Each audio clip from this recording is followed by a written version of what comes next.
Hello दोस्तों, मैं doctor Pankaj Hans, director department of general laparoscopic bariatric robotic and laser surgery in Asian hospital Faridabad. आज मैं आप लोगों को बताना चाहूँगा वेरिकोज वेन के बारे में। वेरिकोज वेन बहुत ही कॉमन समस्या है, आप अक्सर इसके बारे में सुनते होंगे या आपने एक्सपीरियंस किया होगा। तो वेरिकोज वेन क्या होती हैं? वेन्स पर्टिकुलरली वो वेसल्स होते हैं, वो ब्लड वेसल्स होते हैं या खून की नसें होती हैं जो खून को डिस्टेंट ऑर्गन से, मतलब हमारे बॉडी के डिस्टेंट पार्ट से कैरी करके हार्ट की तरफ लेके आते हैं, उनको वेन्स बोलते हैं।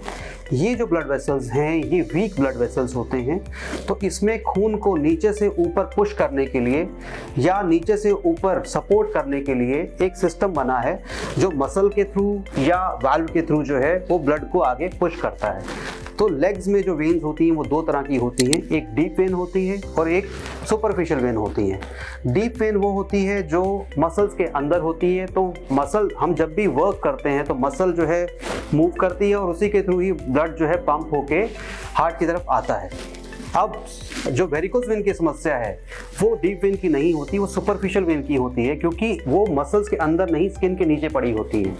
अब क्योंकि वो स्किन के नीचे हैं तो मसल पंप वहाँ यूज़ नहीं होता है। तो ऐसी वेन्स में ब्लड को ऊपर पहुँचाने के लिए वाल्व होते हैं कि एक पर्टिकुलर लेवल तक एक वाल्व काम करता है, फिर उसके ऊपर पहुँचाने के लिए दूसरा वाल्व काम करता है। तो अगर ये वाल्व कहीं वीक हो जाएं या लीक हो जाएं तो ब्लड एक पोजीशन से ऊपर नहीं जाता और उस वेन में स्टे करता है।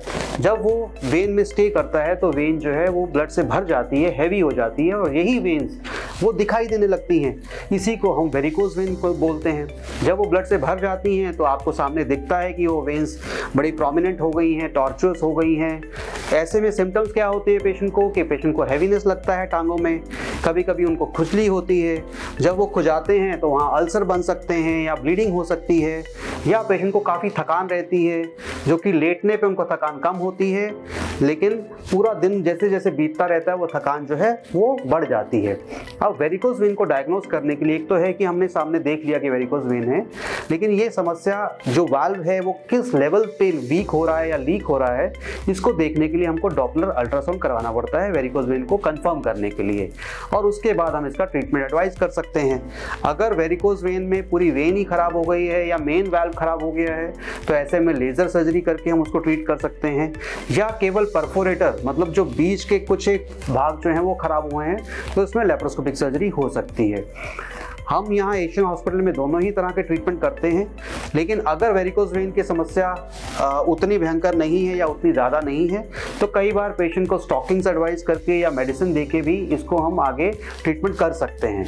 तो अगर आपको वेरिकोज वेन के बारे में इससे अधिक कुछ भी जानना हो तो आप हमसे आके मिल सकते हैं और इसका ट्रीटमेंट ऑप्शन आप ले सकते हैं। Thank you.